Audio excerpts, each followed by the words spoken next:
I was I'm really blessed to have you as my guest. Not a problem at all. My pleasure. Yeah. Okay. Oh, sorry. We need to hide first. Okay. We need to do this one first.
Okay.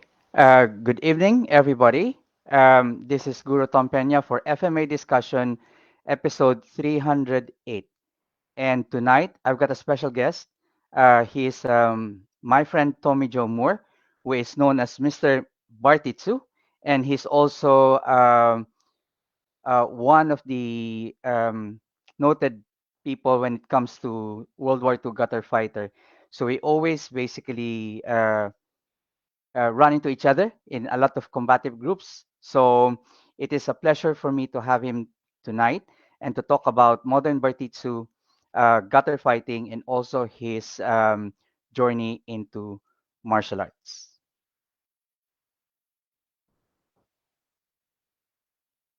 Right. Good evening. Hello.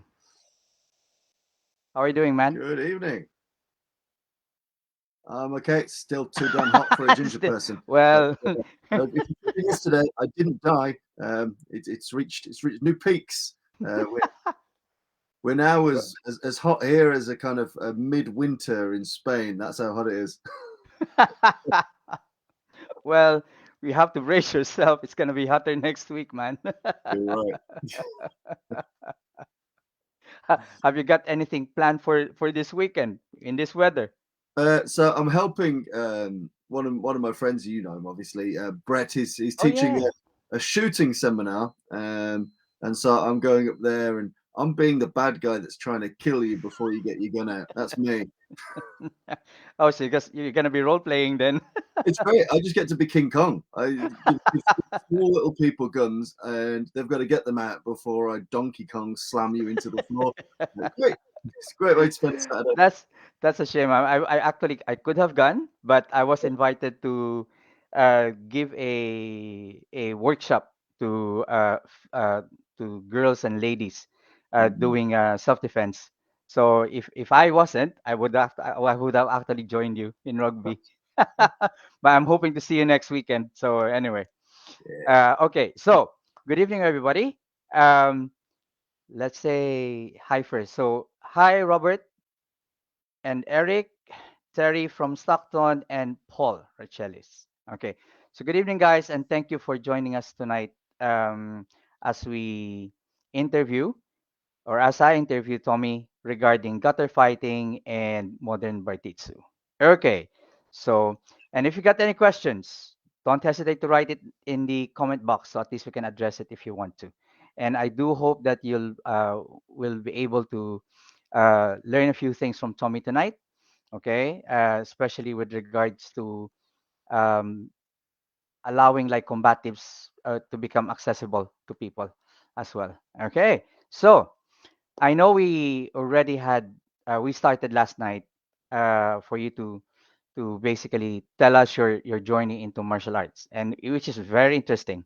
Okay, by the way, so let's say give a recap of how you started, and then maybe carry on all the other arts that you have basically dabbled into when on the later stage of your journey.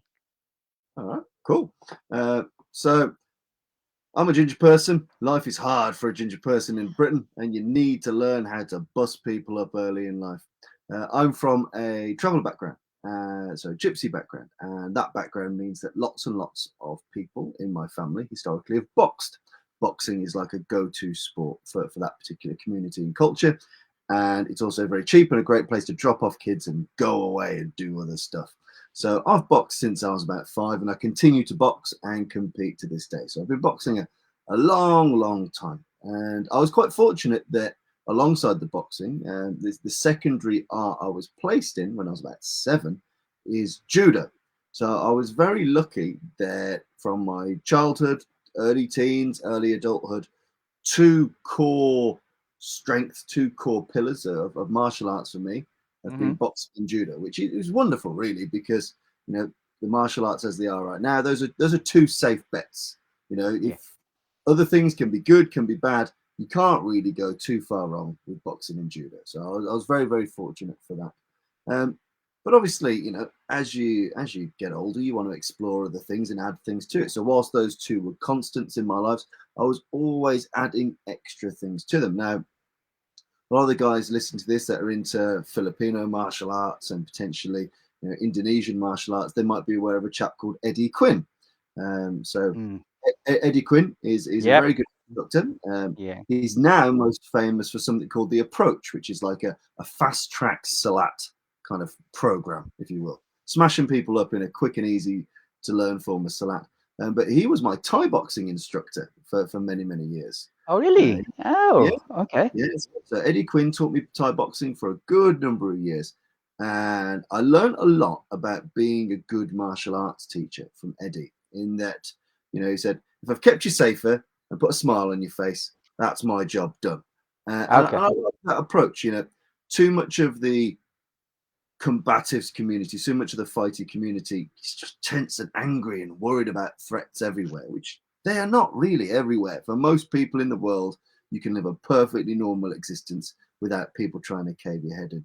So Eddie was very good in that he gave you the good stuff. He gave you the pressure testing and the fighting and the grit, but he also made sure that you left smiling and happy and complete, because that's an important facet of martial arts Mm-hmm. is the social side and the mental health side and the well-being side. And Yeah, that's true. if you just want to learn how to kill people, like I said yesterday, go buy a hammer and batter people from behind.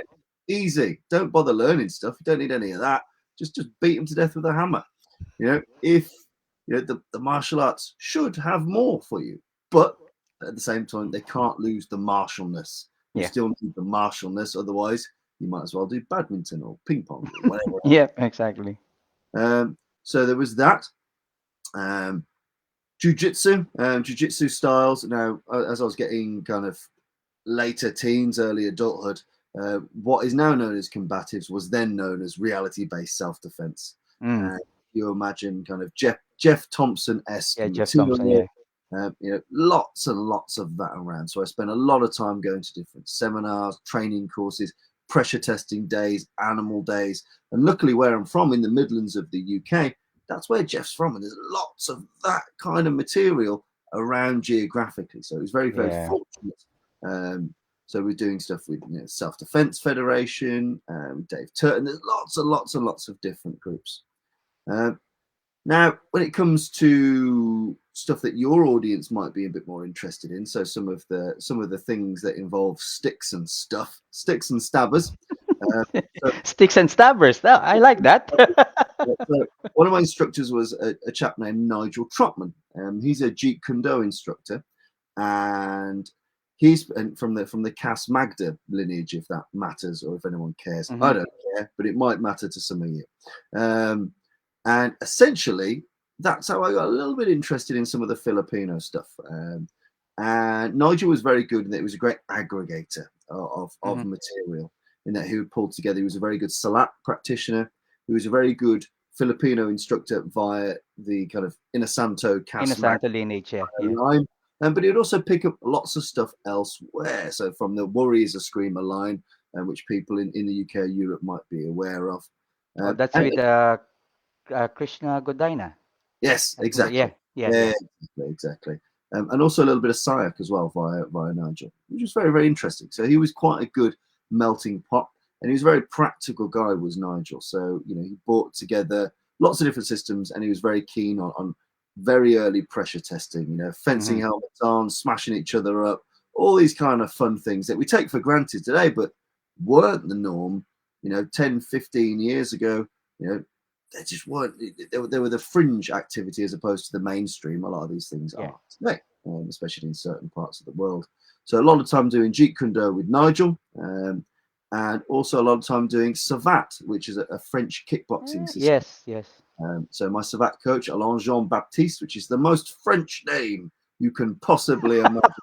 Um, Now, Savate is essentially a kickboxing system where you wear shoes. You wear boots Hmm. like boxing boots, but they are hardened at the tips, at the toes of the boot, and at the Hmm. heel. And it's very much an art of precision, being able to drive that into livers, spleens, into kidneys, into nasty stuff. And I was quite lucky that Alain, my instructor, whilst his name sounded very French, he taught the least balletic, least artistic version of Savate possible. Just All kick right. him to death. And that really appealed to me. I really liked training with Alain with Savate. So there's lots of different things to pick up. Boxing and judo, been doing those forever, and I still do Yeah. those too. Things like combatives, there's no point really going regular. Combatives really is what you sprinkle on top of a sound martial skill set, which Hmm. is boxing, grappling, and weapons. Through Nigel Trotman, lots of the Jeet Kune Do and Eskrima-based stuff. He was also exploring Systema as well from a weapons point of view, which All right. some weirdness to it, but also I get some benefits from it. And the Savate with Alain, and then just loads of other stuff because if people that follow me will know, I chuck myself at everything. Like Mm. I will go spar with Kyokushin guys. I'll do Tai Chi in the park with an old lady. I've done some stick stuff with Tom. Like I will go anywhere and do stuff with anyone because it's to me too many people. As soon as they become an instructor, they get afraid to go somewhere which is not Yeah. their comfortable arena. And I think it's actually I think it's hugely systemic in Filipino martial arts. Like I'm used to doing, my Sinawali in this way. I don't want to be seen to be shit by doing it with someone else that's got a slightly different way of doing it. People have such fears about jumping into other people's dojos and schools and Yeah. classes. But for me, it's an important thing that you got to be able to dive in. And if you're any good, you'll survive. You Mm. might not be the best person in the class, but a mark of a good instructor is if you can strike, you should be able to go to any striking class in the world, spar with people, and Yeah. not look a complete idiot. You should be able to wrestle with people and not look like an idiot. And you should be able to use a weapon and tell the stabby end from the non-stabby end. And if you could do those things successfully, the world Yeah. is yours. Yeah. Exactly. Okay. The Savat is something that I know you managed to like incorporate in your Mhm. modern Bartitsu, right? Yeah, absolutely. So that is quite interesting in that there are two rule sets for Savat. There's Savat Asso and there is Savat Combat. So Okay. Asso is essentially highly technical, lower content fighting. So think of it like semi-contact karate. You're making placement, you're making shots, but the emphasis is on form and flow and accuracy. All right. Okay. And then there's Savate Combat, which is essentially full contact kickboxing with shoes on. Now, you get far greater points for kicks than you do punches. So Mm-hmm. even if you're punch orientated like I am, you know, you will only get to us, even if you're battering someone with punches, you need to Yeah. make sure the ratio of kicks to those punches is a bit more balanced because it's important to that art and where it came from, its history and Mm. heritage. I enjoy both, but naturally, a lot of tall, skinny, very light people are good at ASO, Mm. and a lot of main battle tanks like me are much better at combat. So it Of tends to course. fit people. But yeah, no, it's great fun. I really enjoy it. It is predominantly sporting orientated. So there's, whilst there is kind of defense dans la rue, like French systems for street self-defense using Savate, and historically it was a huge part of the system, Mm-hmm. civilian self-defense. Um, Today, not so much. So you almost have to work backwards. It's a bit like All right. to learn boxing for self-defense today. You have to go box and be punched and punch people, Mm-hmm. but B, you then have to go back through the body of work and body of time to figure out what's the best way to punch someone without a glove. Where Yeah. do I hit Yeah. them? How do I hit them? You're not going to get that Mm. in a modern normal boxing gym. So Mm. that's where some essentially fighting archaeology is important. If you can learn the modern methods, and you absolutely should, because you need that fighting spirit. You need it to get you used to hitting and being hit. But if you want to pick up some other material, you tend to have to go fishing in the past. Yeah. I think that's very common in a lot of martial arts today, even Aikido. I when I learn Aikido, I have to like go back to the Aikido Jujutsu roots to be Mhm. able to, to be able to get a better perspective of how it is going to be efficient in a combat situation. Because like relying just on how Aikido is practiced today, sometimes you'll get nowhere as far as the martial arts application. Yeah, I mean, you try getting Filipino martial arts artists to forget the stick. Like, what warrior culture that's not stupid hasn't evolved from the stick? Like we're so obsessed by the notion of the stick and not what it Mm, represents. People just absolutely cannot let it go in any sense. yeah. And they're like, well, the stick represents the sword or the knife. Well, just use the bloody knife then. Why are you using the stick? Like, use the stick as a stick, use a knife as a knife. Like that's something that blows my mind in the martial arts scene, where Mm. we've got access to so much technology. We can get Yeah. metal Yeah, weapons especially any. now. Yes. Yeah, that's true. Yeah. And even like training blades. So if Yeah, basically you can get training blades, then use a training machete or something.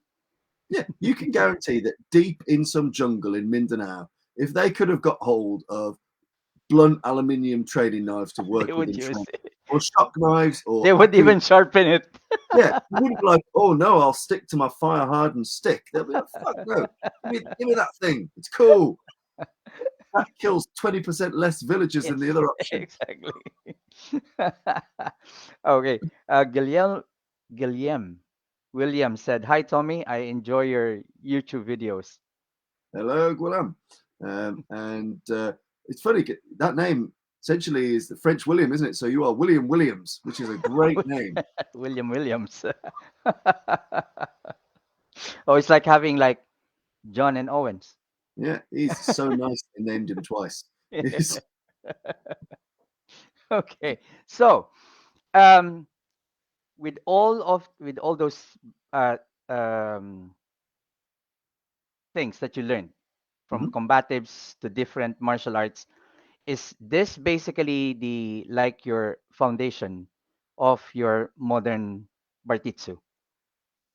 So Bartitsu, for people that don't know, is a historical system. So founded in the late 1800s, and it is a civilian self-defense system. A man called Edward William Barton Wright. He went to Japan. He learned jujitsu. He came back to London. Everyone in London started to get worried about crime and theft and assault and muggings and murder, and people liked the idea of self-defense training. And Barton Wright brought together jujitsu, and he added to it boxing, wrestling, stick fighting, savate, all of these things in one of the world's first early modern MMA systems. Obviously, the Greeks had Mm, pancration a billion punctuation, years yeah, ago. yeah. But if you think about a concerted attempt to bring multiple martial arts together for a unified purpose, self-defense, is a very, very, very early example of that, and what we would consider normal today, but not so normal then. And my task really, or what I enjoy doing, is imagining that experiment never stopped. So you Mm-hmm, take mostly tried and tested arts. We know boxing works, we know wrestling works, we know mm-hmm, jiu-jitsu works, we know full contact stick fighting works, savate works, full contact kickboxing. These things are unequivocally useful, and if you can take them because you know they work and trust they work, and put them through a filter of self-protection, Yeah. do something good. And so for me, I had the skills in all the prerequisite arts, but what no one was really doing was putting them together. Together. And, All right. and that's what I decided to champion with modern Bartitsu, showcase to people what Bartitsu is, what it was, and what it could be. Mm, that's interesting. Um, so, I mean, for those who are actually like watching, and for those who will be watching the YouTube video later on, so would you be able to show us how does basically Bertitsu come into play when it comes to like self-defense or combatives? Yeah, sure. So if we think structurally first, and then I'll Yeah, show some yeah, techniques, yeah. give you some principles. So structurally, it follows the key principles of historic jiu-jitsu, which are this, and they're fundamental fighting concepts from all around the world. But kazushi, to unbalance. Okay, so Mm-hmm. number one, kazushi. Now, unbalancing doesn't have to mean pulling, pushing, tripping people. Unbalancing could be mental. I could spit in your eye, call you a bastard. I could scream. I could Mm. ask you a question. Whatever unbalances people, both physically, emotionally, Yep. Or spiritually, mentally. it's the right thing to do. Before you do anything, you might as well unbalance whomever you're attacking. Then there is sukiri, and sukiri essentially means to enter. You Mm-hmm. can't do anything really moving backwards. There is Yeah. diminishing returns for if you're going to run away, run away. But Mm. fighting backwards, unless you're in a ring, is a pretty difficult thing to do. Typically, if you want to end it, you're going to have Go to eventually forward. make a decision to go up a gear and move forward. So once you've got unbalancing, kazushi, sukiri means you gotta get in there to do the technique. Too many people in systems, things are at such extreme arm length. And you see it in Filipino arts. The distance at which people are fighting does not match how people actually fight each other. Mm. They're stick fencing as a game as opposed to fighting each other. And that's where the notion of sukiri, to enter properly with intent, is important. And then thirdly is kake, to complete or to finish. As soon as you enter, you might have got in there, bam, landed a really decent shot. If they don't go down, then you're going to have to do something with that. You're going to have to do something information. You need to be able to finish and seal the deal, whether that's a throw, whether that's a Mm-hmm. lock, whether that's a strangle, whatever it is. And if you think about it this way, if you look at all the arts that make up Bartitsu, kazushi, unbalancing, is all about your soft skills, how you speak, Yeah. what you say, how you think, how you disrupt people, how you're aware of human psychology. Your sukiri is typically made up of your stronger striking systems. If I'm going to enter, it's going to be ballistic. I'm going to Mm-hmm. hit you with all of my petite Yeah. 7-stone frame. So you got to be able to get in there. You got to be able to get in there and hit. You got Yeah. to get in there and apply You have a to be 10 explosive. Yeah. smash people up. Because if you smash people up and they go down, it's the most efficient way to fight. Grappling is hard work. It's hard work at the best of times. And if that fails you, you need to be able to kake. You need to be able to Yeah. finish and execute. So in its simple terms, kazushi sukiri kake could be, do I know your mum, punch you in the face, slam you in the ground, feck off. It needn't be rocket science. Mm-hmm. But in Bartitsu, we tend to break up the fight into those phases. Okay. And those phases could start when we're nose to nose, side to side, sat down. I'm sat down, you're stood up. It's about the variables of life. Mm-hmm. And to give you an example, I'll move over to Bob. So bear with me. If people want to get a little flavour of how some of the retrospective materials come together. This is not going to be a high-end demo. We don't have the space for it, but I want to give you a bit of a flavour.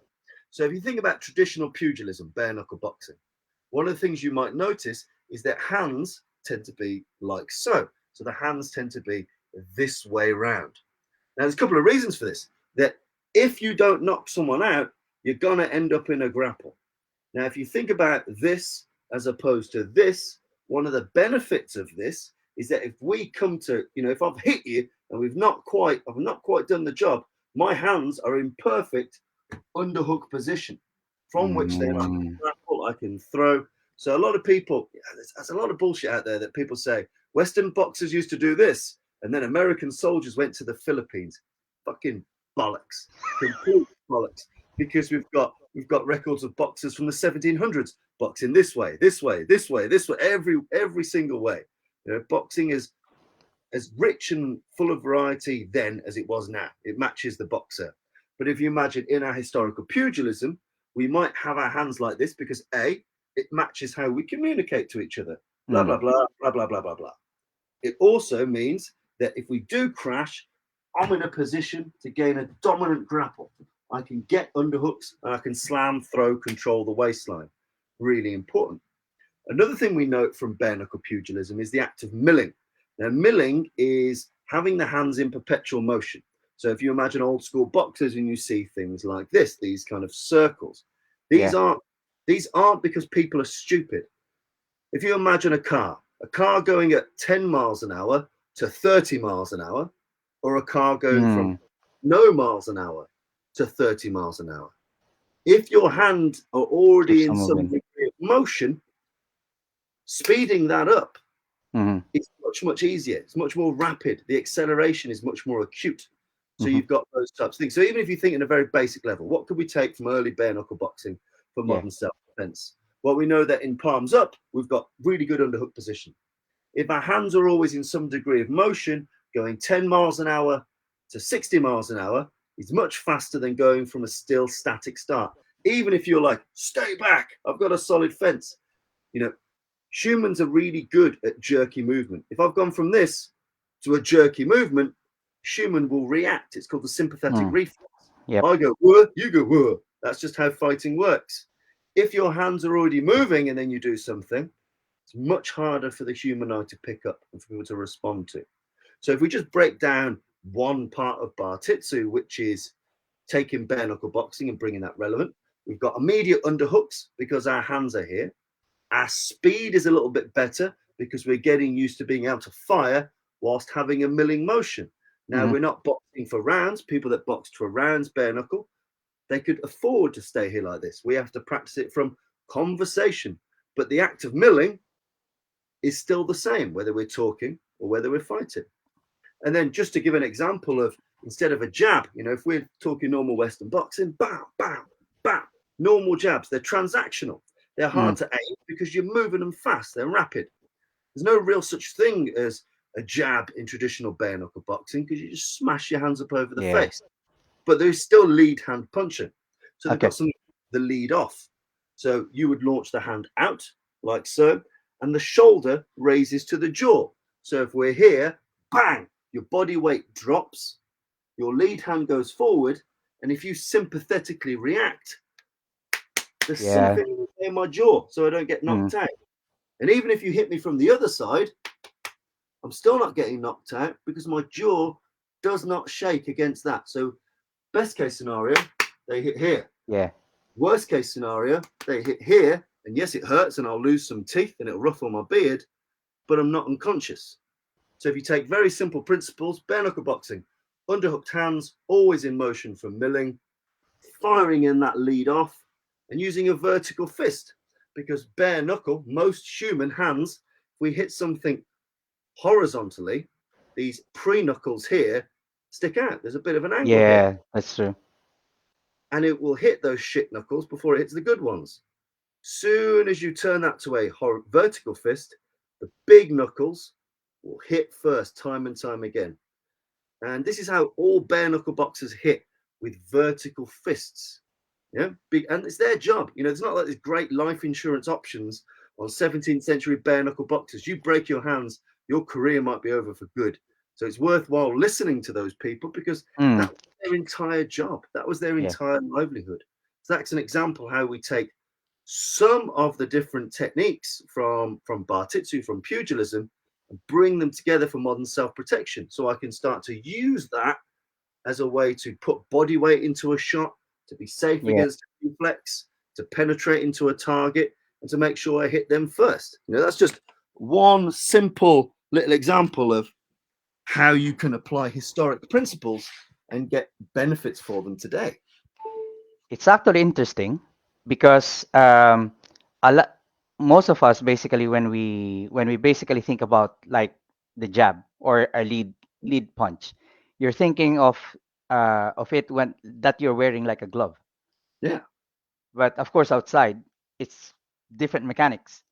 yeah. You take your hand out of a glove and you're hitting like this. Yeah, exactly. Yeah. What do you do? Yeah. That said, actually, Jeff Thompson was a big advocate of what's known as the thumbless cross. So if you imagine that's how you box with a boxing glove on, yeah? Right? Now, bear in mind that the weapon bit is that. Everything else is irrelevant. Hmm. Yeah. So he got very good at being able to hit without the thumb, just putting the weapon on the target with the least possible resistance. So he'd go from talking to bam. It's actually Okay. pretty good. And he talks about Chinese systems and how, in principle at least, it was like imagine you're holding an egg and you're going to hit someone without breaking that egg. So you Yeah. need to go from a relaxed position and fire those knuckles onto the target. So there is some validity to it, but the crossover from gloved to ungloved is very, very different in terms of how your offense works and Hmm. also how your go-to defense works. Your parries, your covers, your things have to be so much tighter, so much better than you'd ever done before. Ah. Okay. Nice. Nice. It's actually much better when that you manage to like incorporate historical piece, especially like with pugilism and bare knuckle fighting, into like the combatives. Okay, Eric O'Brien said, I broke my hand wrapped and in a glove. Had to fight the rest of the bout with a broken hand. Yeah.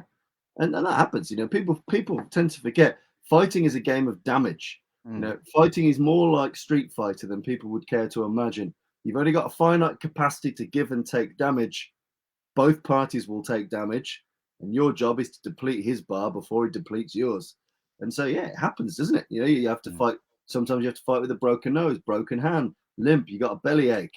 It's just life. I think that's where students, especially students, are a bit lazy. Need to suck it up. Oh, I can't train today. I've got a blocked nose. Like, well, wait till it's blocked with blood and bone. Then it's a problem. Uh, like one of the things I do with students is something called the fuck you game, and it goes like this: I'm going to talk to you, and I'm going to slap you really hard, and all I want you to do is look back and say, "Okay." I want people to get used to shock and pain, and there's nothing you can do about it because, in all honesty, most assaults, unless you've had a pre-interview phase, Mhm. first you know about it, bam, Bam, yeah.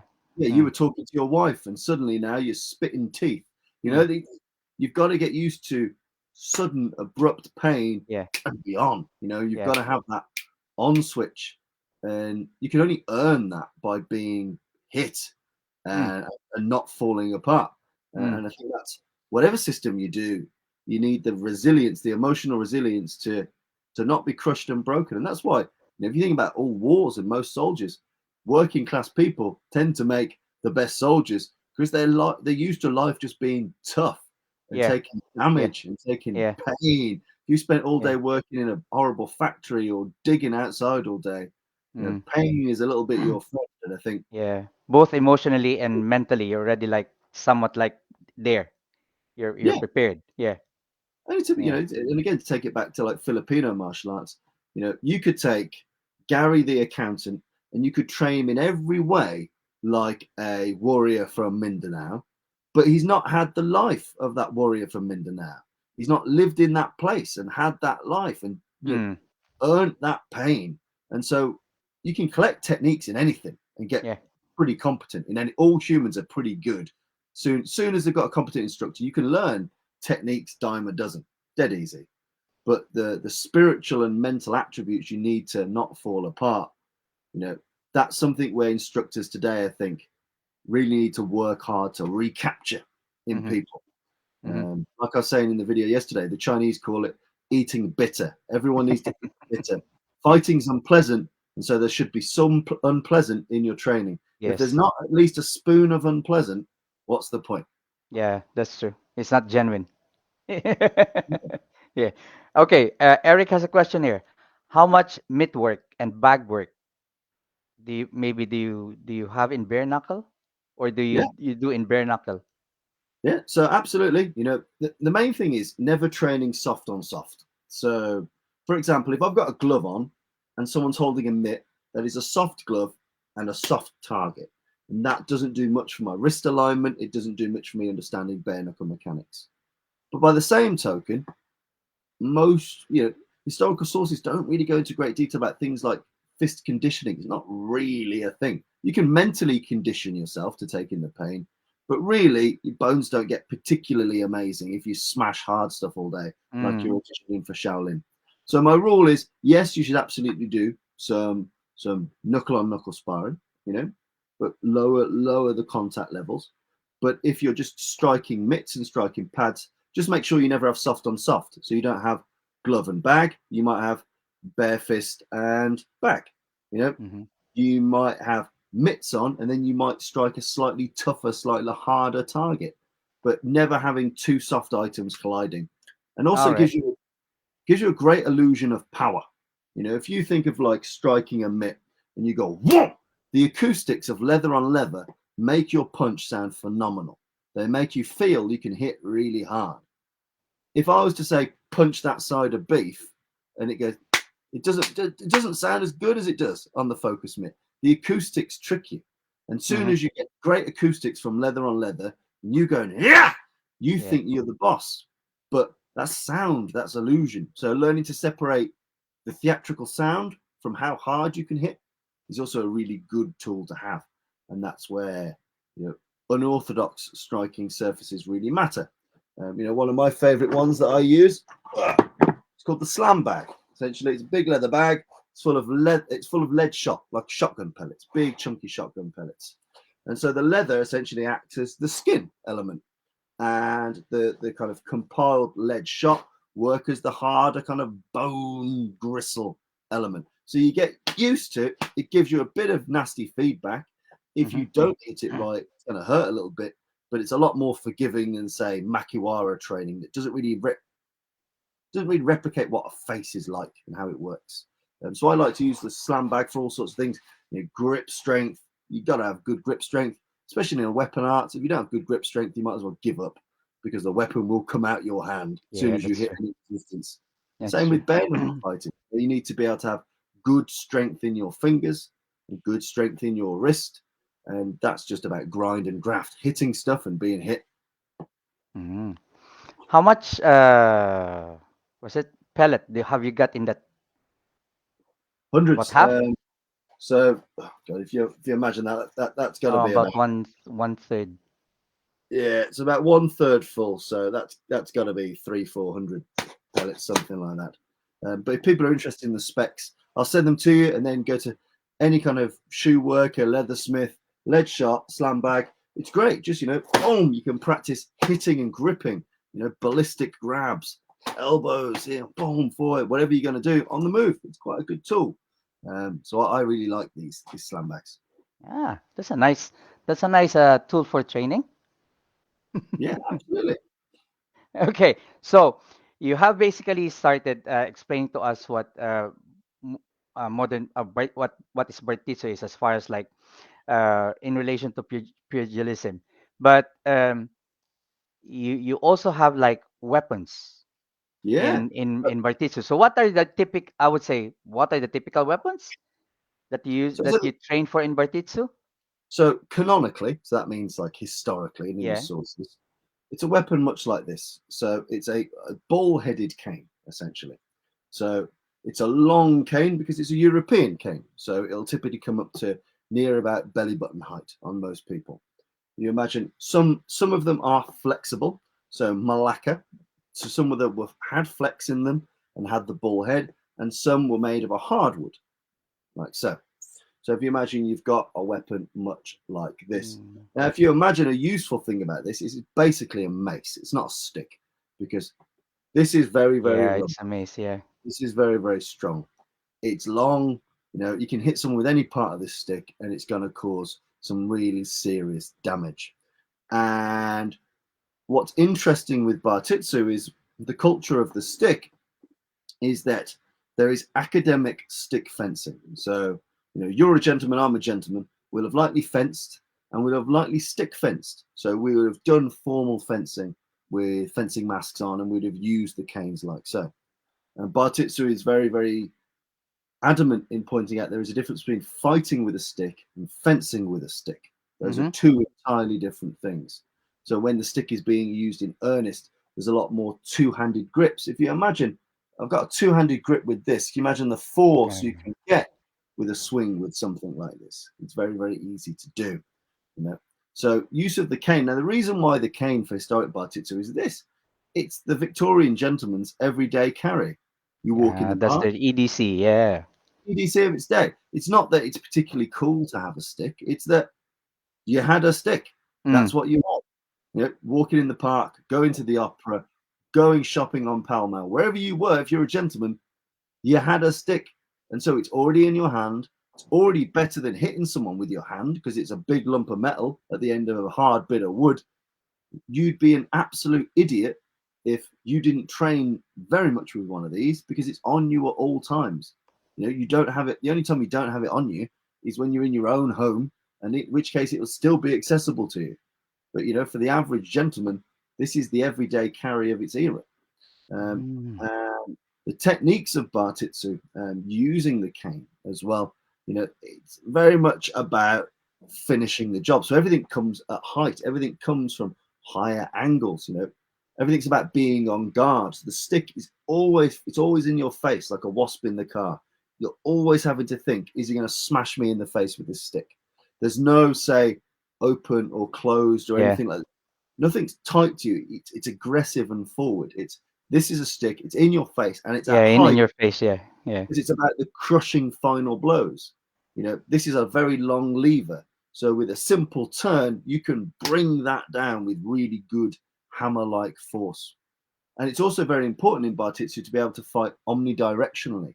So being Mm-hmm. able to fight, well, you know, if you think about how very seldom, how rare it is for Filipino martial artists to fight, to train and spar against multiple opponents, it's relatively infrequent, I would say. With Bartitsu, early doors, you're considering how can I use this against 3 or 4 people? Mm-hmm. Because if you imagine, most of these people historically were concerned with theft and mugging and murder. And if you're going to go rob a Oops. Sorry, guys. Tommy got cut off. Let's just wait for him.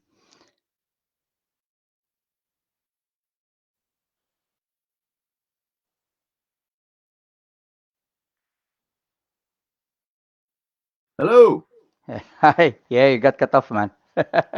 no worries.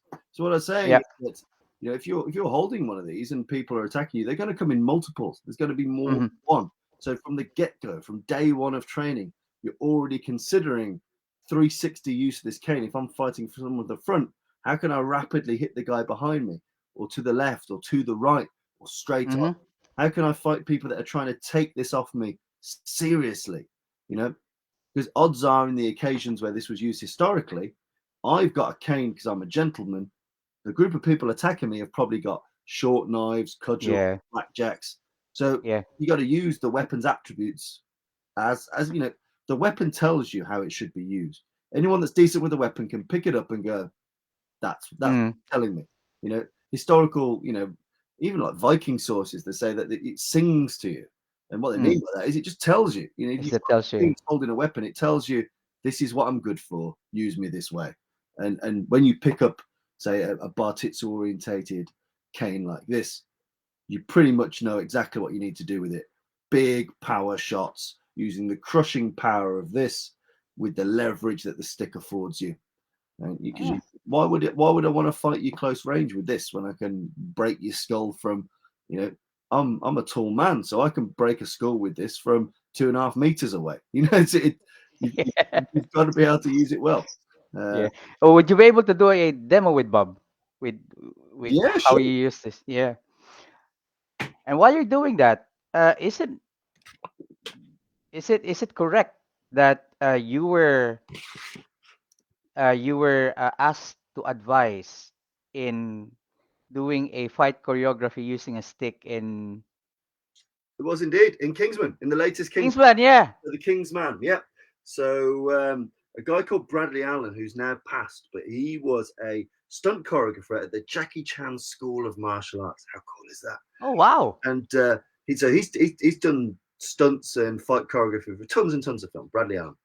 And he dropped me a message, and he didn't name the film. He said, right, I've got a role.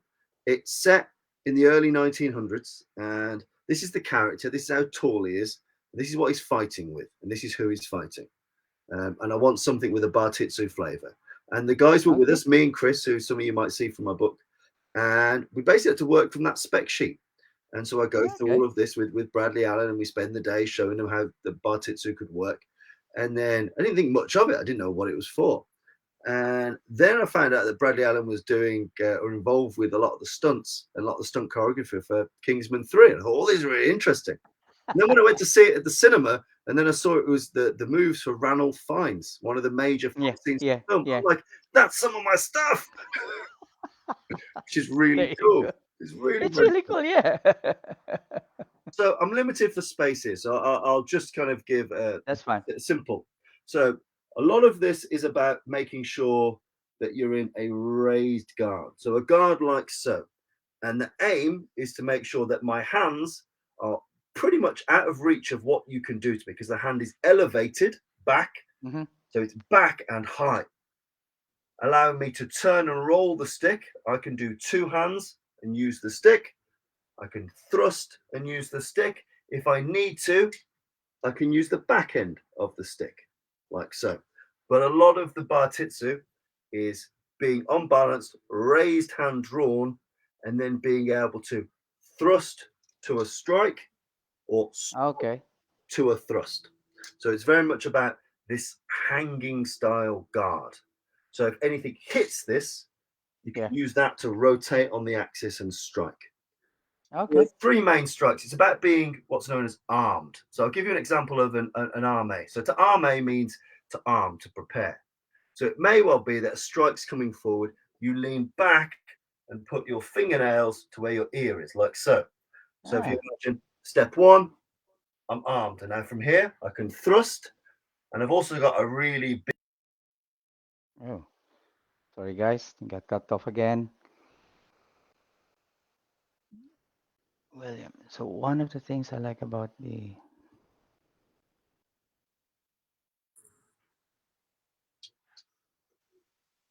bandits. So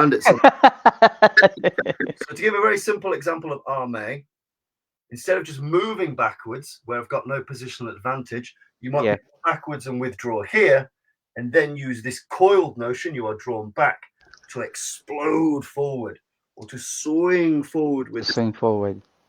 Now, bear in mind that as soon as it gets to a point of multiples, it's a really big arc of motion. I've got 360-degree motion. Yeah.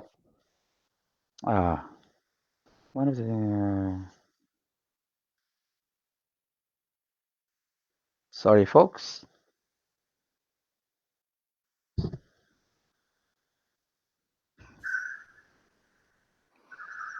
Man, I think you're being targeted.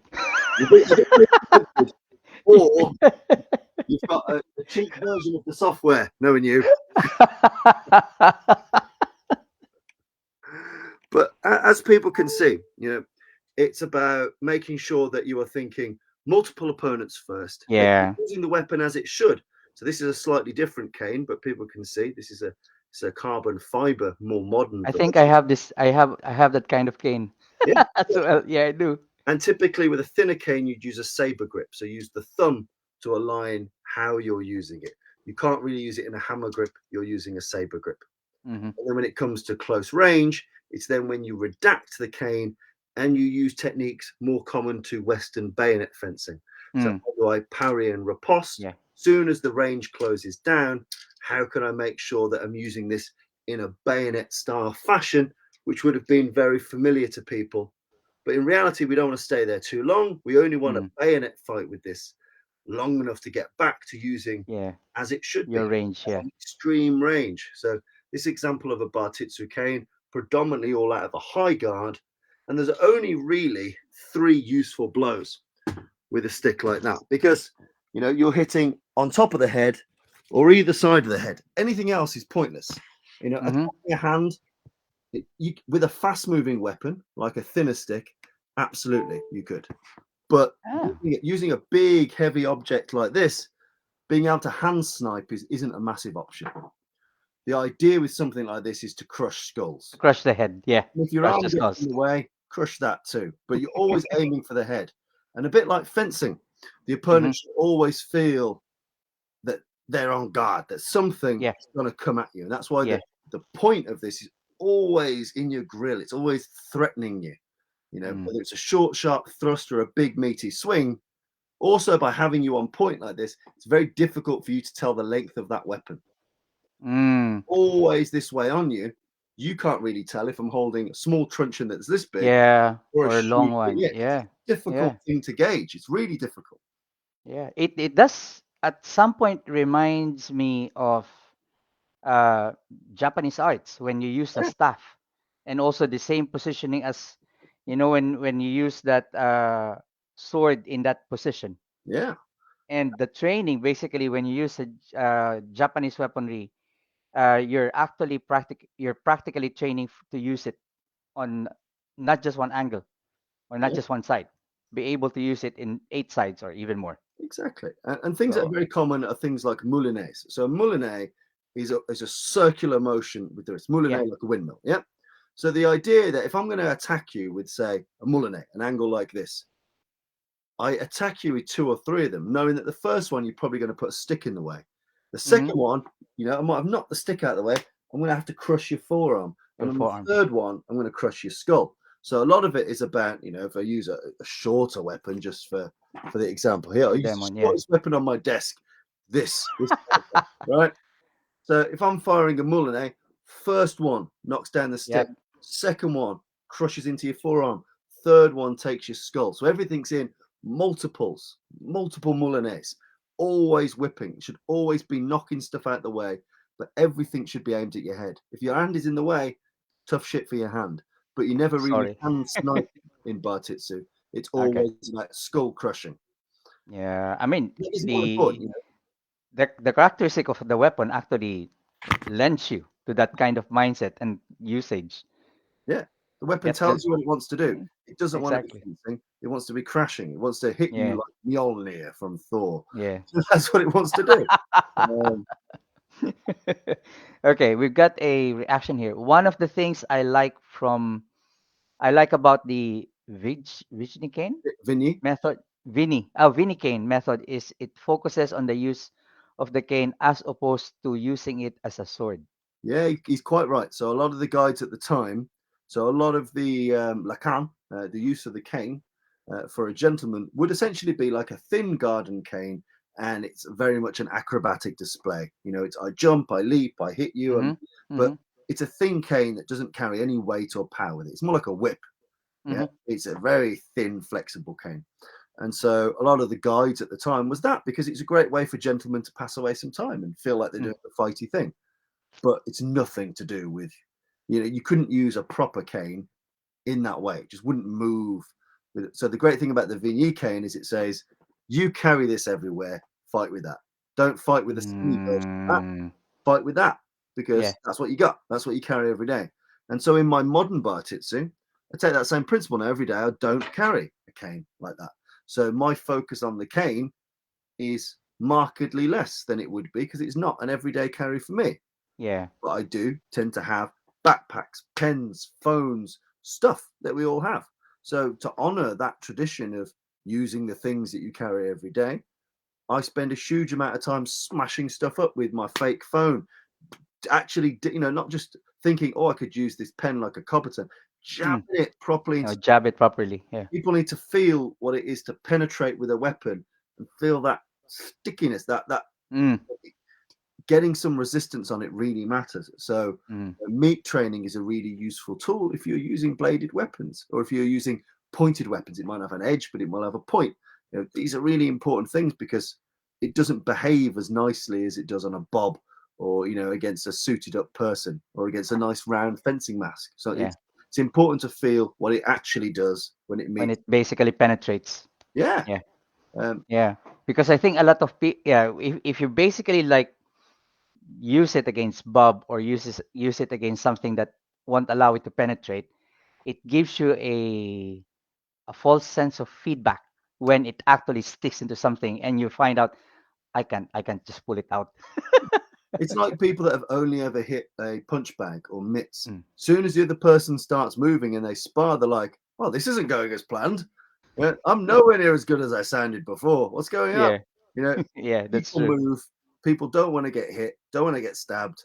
You got to deal with that. You got to deal Mm, with motion and mm, emotion, and those are the mm, two things that I think you can only get from proper training. Motion and emotion, you can only get from concerted hard training. You mm, can't replicate it. You can't buy it anywhere else. You can't purchase it from Wish and get it delivered from China. You got to earn that shit. You know the emotions of fear and worry and doubt and shame and all mm. those things you can only get in the crucible of doing it. Um, Yeah, that's true. and That's true. that's why I liked the original Bartitsu club, because you're going there and you're going to wrestle and you're going to box and you're going to kickbox and you're going to get hit with sticks and it's going to be tough. And a lot of these people were gentlemen, but they were thrown to a level of contact that might not have been easy for them to do. You know, and you think about it, like, a lot of these people, they've never seen a Japanese man before, and then you've got Hmm. instructors like Uyineshi and Yuki Otani, small tiddly little Japanese men, and you've got to, as a slightly, a smug European, you got to come to terms with the fact that that little Japanese man has just folded you like old clothes. Like and for a smug gentleman that feels that they're the apex, thing of the age, that must have been such a culture shock to get punched and kicked by common people and wrestled and thrown by Japanese men. Like I don't think people can understand now how much of a new and strange and exciting world that would have felt for people. Mm, mm, that's true. Okay. Okay. So besides the cane, Mhm. what other, I would say, weapons do you use in Bartitsu? Let's say both from the old ones and how do you approach it? How do you approach it in the new one? So for historical Bartitsu, Yep. the cane is the primary weapon, but you also need to have a sound understanding, if you think about it historically, of the weapons that you would have come across from the bad guys. Now, let's take, for example, something like this. So this is a blackjack, a kosh. Yeah. This is leather. This is a fishing weight. So imagine you are Mm, not getting up if this hits you. You are going to yeah. sleep for a long time. It's not You got to solid. understand that a gentleman may or may not carry this. There's a great, as an aside, there's a great umbrella shop in London. And it's a very old umbrella shop, and it makes handcrafted umbrellas. It's lovely. And one of the things on the windows it says it sells is life preservers. Now, one of the old things for a life preserver is a weapon like this, something that a gentleman Ah, okay. preserve his life. So, I love that you'd go buy an umbrella, a coat, and a kosh from the same shop. But, you've got to understand the weapons that you'll be fighting against, their attributes, and how they work.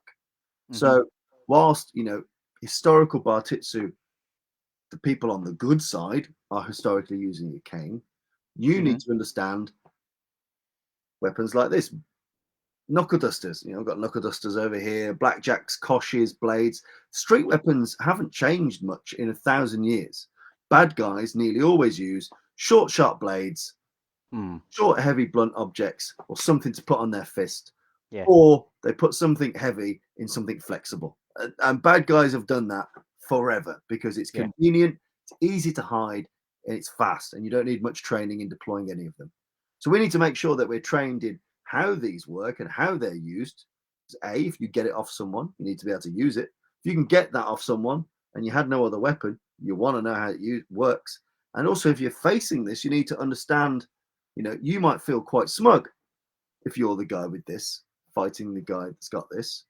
But you need to understand, unless you've held something like this in your hand with that spring power, without you understanding how much force a man can generate just And with the generate, use of yeah. that spring, you won't believe it. And I think that's where learning to know and understand and be familiar with all the weapons really matters. In the Mm-hmm. same way that you would be very unwise to send a soldier into battle now without them having some understanding of the enemy's weaponry.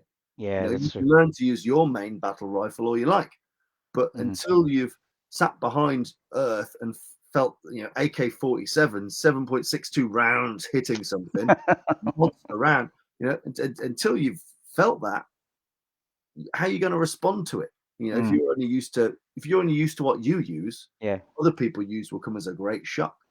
Yeah. So it's just an important thing in all aspects. You know, use the weapons of the opposition as much as the weapons that you like.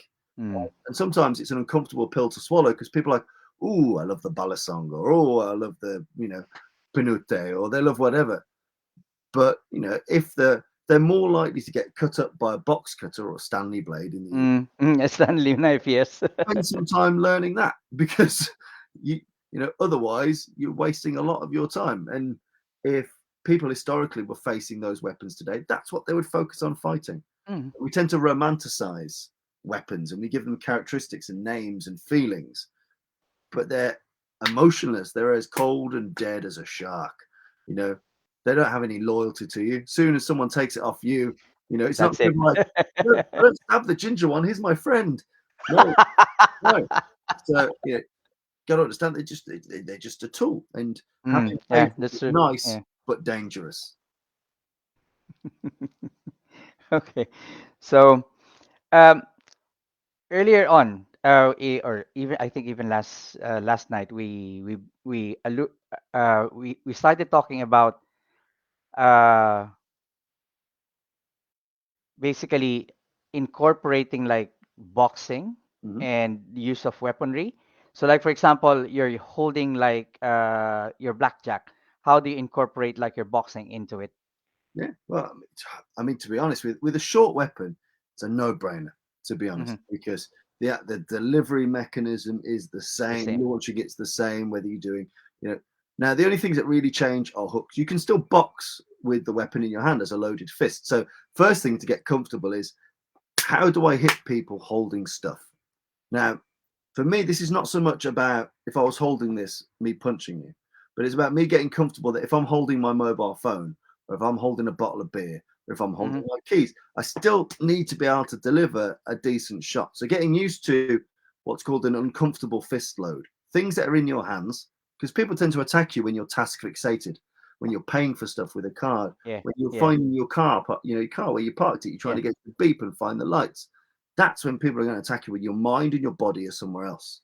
So, as an attribute development drill, mixing your boxing with having a weapon in your hand just gets you used to having your hand in unorthodox ways that you wouldn't normally have. So, that's one benefit of it. I think, secondly, you need to understand how to fill the gaps with other violence because weapons make you work in beats very easily. Empty handed, humans are really good at being off beat. Boom, boom, boom, boom. They're really Yeah. good at secondary and tertiary beats and quarter beats. With Yeah. weapons, we tend to be a bit 1 and 2 and 3 and 4. So, the great thing about introducing your boxing is that you're so much better at being offbeat, empty handed than you are weaponized. It's a good way to fill the gap of hit and a Yeah. punch and a hit and a punch. You're filling that cyclone with violence, and that's something that especially beginners really struggle to do. You can hit an offbeat and do other stuff, but that takes a lot of time and skill. It's much easier for people to pick up being able to fill the gaps with offhand hitting and boxing, Hmm. and that's what really matters. And to be honest, fist load matters. Striking in unorthodox ways, being able to fill the gaps in between fighting, and also just getting yourself familiar with loss of that weapon. It breaks, it doesn't work, it faults, it jams, it blunts, it does something you don't want it to do. Reducing the panic of a broken tool really, really matters. So Mm. getting That's used true. to getting used to failure and building in failure is just a normal thing that happens is Yeah. really important. And that's where I think blending weapons with boxing really works because it breaks down the transition between empty-handed and weaponized fighting. Mm. But you need to allow for it to go wrong, and you as a coach need to engineer scenarios to make it go wrong, like Mm. stupid things, like hand this to someone and cover it in soap. It's stupid, but you want people to struggle and fail, and for it to go wrong, and for them to have Yeah. the fortitude to keep working with it. If you always give it to someone in a nice way and in a good condition, what's the Hmm. point? Give people the shit sticks in a screamer. Give them the broken ones, the ones with splinters, the odd ones, the ones that are a bit too short, the cheap ones you bought from China. Give them those. You got to get used to failure of tools because tools will fail you. and they will nearly always fail you when you need them. And Mm. people talk, about, oh, I don't carry weapons everywhere. No, you don't. So things that are a convenience weapon, I've just picked up that ornament or that Yeah. stick from the ground, that's going to fail you even more. So you need to get increasingly familiar with failure and just embrace it. Oh shit, my stick's broken, I'm wrestle. You need to be able to, but unless you build that as a norm for a student, they're never going to be able to respond to it well. I think that's Mm. the important thing. Make sure the Yeah. weapons absolutely Judas you.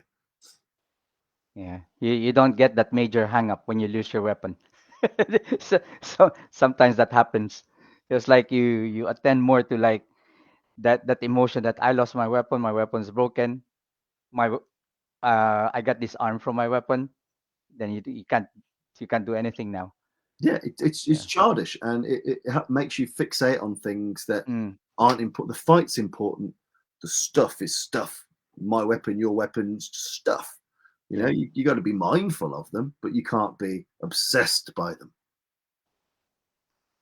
That's actually a nice point for mindset when it comes to combatives, especially uh, transitioning from an arm to arm.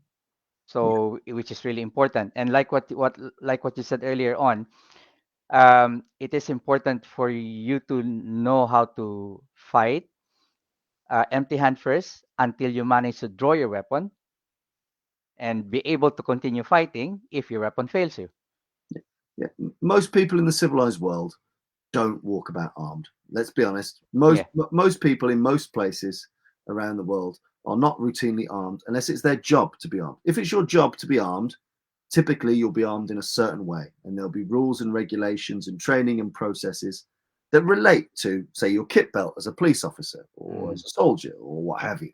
If you're a normal civvy in a normal life, most of your life you will go about sans weapon in most places in the world, and therefore, you've got to put the effort where the danger is, and most of that effort in the first instances you will probably be unarmed, and get used to the fact that it might stay unarmed as well. I think one of the things that I notice about the Filipino martial arts community is there's a fictional belief that there are a billion things around you that you could use as a weapon. So one of the things I like to do, and I did this during lockdown, is suddenly people had to start teaching during Zoom. So I would start the class like this, and I would say, right, excluding martial arts weapons that you've brought to this call, you've got 7 seconds. Your door's been kicked in. Find someone to fight me with. Boom! And people are like shit, and like they can't find stuff in their house to fight you with. And if you can't find stuff now while you're speaking to me on Zoom, what Yeah. chance are you going to have when I've just kicked your door in and you're asleep and your cat's on your head and you're all snuggling? You've got the one foot out the bed to regulate the heat. Like you got no chance. I think a lot of Mm. people in weapons orientated arts hyper fixate on the idea that everything around me is a weapon. But like all honesty now, excluding the very real weapons I'm absolutely covered in this room, if I exclude those, Mm. the things that I can fight with in this room are still relatively limited. And I'm not a man of dull imagination. Like, yes, I could hit you with that plant pot, and yeah, Yeah, but the moment yes, it gets broken, yeah, that's it. yeah, yeah. Like my return on investment for these types of things is very poor. You think about like an eskrima stick. How many stick-like things are really around you most of the time in the modern world? They're not. The stick. There's no stick stuff around. If you're attacked outside of a pub, it's not like an 80s movie where there's a convenient pile of rubble and two by fours and dustbin lids. That doesn't Yeah. happen. Most places in the world, there's not much for you to pick up and fight with. Mm. So, I think one of the things is get used to the idea that finding a situational weapon is sometimes more difficult than people would like to believe. So you need to trust your unarmed skills so much that if you can't Mm. find one, you can do the business. And I think you've got no business considering yourself a serious martial artist if you only see the unarmed stuff as a segue to get something, because sometimes it just will not be there. So you're doing yourself a Yeah. disservice with that. And I think that's where, everything can be a stick, everything can be a knife. Well, no, it can't. If I burst into your house, far corner, and say, find a weapon 3 seconds before I kill you, people will spend 2 seconds going, 1 second, "Ooh," and then the next second they're dead. It's and those seconds could have been spent, smashing someone's jaw in, biting their face off, doing stuff, Yeah. and then find a weapon. Accessing a weapon mid-fight, a situational weapon, I find a much more useful tool. So in the early stages, empty-handed response is Mm. going to be the thing you have to rely on. Once you're in grapple and being mindful enough to see things in your environment to use, I think that's a bit more realistic. But burglar breaks in, finds something to fight with, is not necessarily a good attitude to have. That's actually a good point that you raised. That's actually a good point because yeah, people would think that okay, the moment you get a burglar, they have the time to like go through like a cupboard or something and look for for a weapon. Yeah. Oh, just go downstairs to the kitchen. Like, will you? Yeah, yeah, Really? exactly. Can you beat me to the kitchen if I kick your door? No chance. Yes, especially if the burglar is already downstairs, your kitchen is downstairs, Yeah. and basically your room is upstairs. Yeah. Now, could you wrestle a man to a kitchen and then use the way? Yeah, of course you Yeah. could. You could. That could be part of your game plan. But I Mm. think understanding how unarmed correlates to weapons is important, but also making sure that the skill is robust enough. And that's Yeah. where I have problems with some of the things like the Panatukan stuff, where you, too much of the blade has followed through to the hand, and the hand is different to the blade. It Mm. is different. Like moving the body is kind of similar, but fundamentally, your hand is not a machete. Mm. So you're going to have to learn to deal with that. It's a fact of life. Um, I think that's where good, solid, eating bitter, unarmed training is important. Yeah. That is yeah. That is important. Yeah. Uh, Okay. Have we missed anything about Bartitsu? No, I No, don't. I no. don't I think we've covered quite actually a huge amount of Bartitsu. Um, any question from the audience? Okay, before we move to gutter fighting, which is a very interesting. Okay, none. All right. Okay, so let's move to gutter fighting. all right, cool. Okay, cool. So how did you get into gutter fighting? Okay, so again, quite interestingly, the components that make up Bartitsu are also the components that typically make up World War II combatives, otherwise known as gutter fighting. It's a big area of interest for me. And what I like about it is I used to be a teacher, and I'm very interested in what's known as pedagogy, how you teach stuff to people, not what you are teaching, but the act of transmission of knowledge Hmm. from one person to a group. And what I really like about World War II combatives or gutter fighting is that it's a time where I need to transmit mission critical, life saving, self protection knowledge to you in the barest minimum of time in the worst possible circumstances. And what I like about that is that situation, a bit like pressure on a diamond, focuses the mind onto the real essentials of what it means to fight and defend yourself. And so Hmm. for me, I already had the skills in judo, in boxing, in these areas, and essentially William Fairbairn, one of the most famous figures, but not the only figure in World War II combatives. He was a Marine stationed in Asia, training with the Japanese, understanding how the Japanese did bayonet fighting, all sorts of stuff. Then he was in the Shanghai Municipal Police. So if you imagine Chicago on steroids, it's proper bad Yeah. gangland territory in the 20s. Essentially, he gets absolutely battered, wakes up, a Japanese bone setter has fixed his bones, and that was one Professor Okada, teacher of jiu-jitsu. And he taught Fairbairn jiu-jitsu, and he added to that elements of different kung fu systems, like Bagua, Yeah. adding in Western boxing, adding in all sorts of stuff, and then trialing it and testing it in essentially one of the world's first SWAT units Mm. in the Shanghai Municipal Police. He's got a complete toy box because he's got armories, he's got tool shops, he's got officers that are going out into the field and trying this and reporting back. So all manner of innovations come from World War II, pre-World War II Shanghai in terms of bulletproof vests, ballistic shields, fighting in Yeah. the streets, riot vans, all of this stuff gets really developed and tested in Shanghai, which is at that time full of gangs, stupid guaylo foreigners like me. You've got you've got you've got communist insurgents, you've got nationalist warlords. It's a bad place to be. And if you're in charge of keeping the peace there, you're keeping the peace with an iron fist. That's what. Yeah, you should. Yeah, yeah. And then when he came in World War II, he had to take those skills and then get someone. Most people trained in 6 periods, 6 lessons of 45 minutes. So you Okay. imagine your only skill in the world is that you speak Czech or you speak, you're a Polish national. You were a typist and you speak Polish, right? This is the only skills you've got.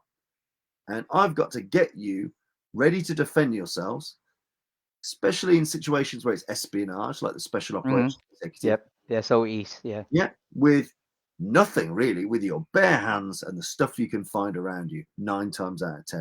And I've got to do that in 6 lots of 45 minutes. Now, anyone here that's been an instructor, most people are hopeless at everything. So you imagine, and it's your job to make them safe and make them good. Yeah. And you've Mm-hmm. got to look, you got to hear their stories if they get captured and tortured and die horribly. Some of that comes on you. So Yeah. what I like about the gutter fighting is not just the techniques, because the techniques come from boxing, jiu-jitsu, kung fu. That's fine, that's cool, and the Mm-hmm. techniques are good. It's the fact that what William Fairburn and a very experienced team thought, these are the areas in which I'll apply my focus and my pedagogy to get people capable. And I Mm-hmm. like that. I think that matters. Ah. So yeah, he is actually famous for training the SOE, which became the predecessors of the OSS, and Yeah, so a lot of the yeah, the SOE was UK orientated or yeah, Commonwealth orientated.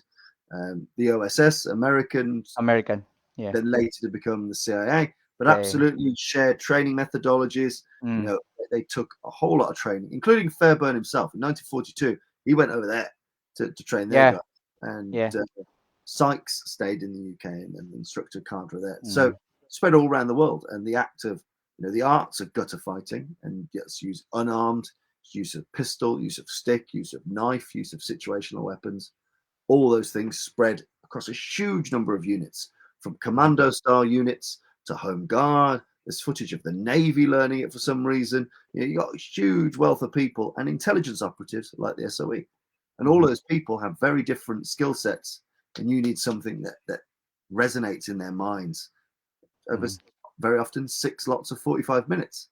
As Yeah, those this, people, and in those days, those people are already knackered from assault courses, learning to fire rifles, learning yep, Morse code, radio breaking, you know, operational security. They've yep, got a full day of yeah. stuff.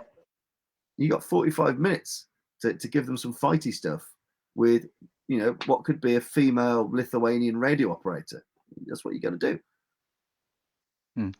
Also, like part of it is gutter fighting. Part of it is basically interdiction, like ambushes, silent kills, and all those stuff. Yeah, so you've got the elements where often with gutter fighting is you're either the ambusher or the ambushee, and there's nothing really in the middle. There's no real talk of consensual violence because Hmm. there's no social violence in war. Think about Yeah. Bartitsu. That's a civil system. I'm coming home from the theatre, and Hmm. suddenly these guys are here, and they probably want my money, but probably not my life.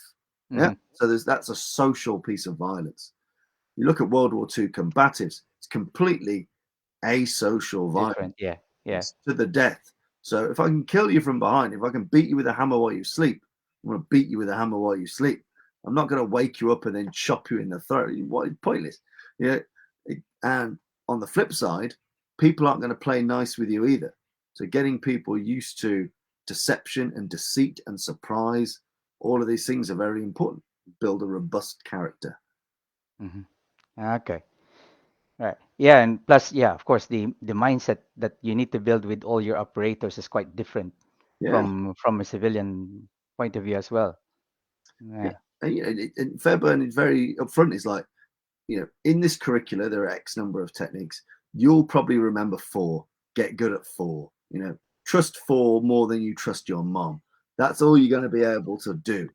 And a lot of it's about spirit and attitude, not necessarily techniques. We spend far too much time thinking of techniques, but spirit matters. Knowing that if I burst into a room and the gun fails, I can transition to a stick, I can transition to a knife, I can strangle you, I can do these things. It's no problem as long as it's objective led. Can I achieve my objective? Is my objective to kill someone? It's very rare someone's objective is to kill a person. Yeah. Most people's objectives are better without violence. If you're thinking of an SOE operative, your job really is to get intelligence, get photographs, get data, get insight. Fighting people is nowhere near the top of your list. So if you do have to fight people, you want to make sure that you can get it done fast and go back to your original objective. Not change the objective. And one of the only instances of a confirmed unarmed kill in World War II was from a lady called Nancy Wake that shot an investigating officer right in the throat. Bam! She didn't learn a million techniques, but she learned how to put a body weight behind an edge of hand blow right into the trachea. It did him in. Fantastic. She's not a martial artist. She's not a combatives person, but she retained something that was useful to her in achieving an objective. All right. Is there anything that you can show us with regards to like gutter fighting? Okay. Yeah. So, I really like the shirt. Fight like a granddad. That's me. That's actually. Defendu, yeah. So, I'll go for the knife because it's easier. So, if you imagine of the curriculum, of the 6 periods of 45 minutes that you've got to learn, unarmed, stick, and knife. So, imagine you are a Latvian translator, whatever, radio operator, and you've been given a knife. So this is Fairbairn Sykes fighting knife, like so. So imagine you've been given this knife and you're not going to get a huge amount of training on this. You've got 45 minutes to get somewhat able with it. What do you focus on in that section? So I won't do things like the century elimination because I have to move this big bloody bobble. Yeah. A huge amount of time is just spent on stabbing someone to death is pretty easy, but accessing a weapon is a learned skill. So they spent a lot of time finding a personal place to put this. If your cover was a mechanic, it would have a different place than if your cover is a female typist. Different places to put this weapon matter. And the really important thing is making sure that the deadly bit is on you as fast as possible. So they'd spend a lot of time, whether it's from the inside of a jacket. Let's say your role is a teacher, for argument's sake, a school teacher. You might have this up your sleeve. You've got to find from wherever that weapon is comfortable and get the point on the person as fast as humanly possible. So a lot of time is spent on from wherever that drawer is, from whatever happens, the point is on you as the imminent threat. Because odds are you are coming to close me down, to disarm me, to arrest me, to tackle me. So just the skill of being able to draw and be immediately on point and be supported by the robustness of your body. So, if you think of an initial position, getting to this is important to allow you to get to anything else. Too many people, when they start doing this, they think of drawing and cutting. But the problem is that someone's running at you full pelt. Getting an on-target decent cut is very hard. So you need to think, this is my safety position. I've drawn the weapon and the nasty bit, the pointy bit is on you straight away. And from here, I can then decide to do my options. And if you think about this blade, it's not necessarily conducive to cutting. Yeah, exactly. It's meant to be a stabby. If you think about the heart, it's designed this length for a reason. Wherever I puncture this into you, it goes to the heart. Its job is to get you in the heart. A lot of the time is also spent in a saber grip, so you've got good edge alignment, so you know where the edge is, but the edge is only really used in cuts to the hand or to the eyes. So I'll give you an example. A crash course outside of central elimination in Fairbairn Sykes knife fighting is getting used to drawing it from whatever position is normal for the outfit that you wear. and getting that point on target.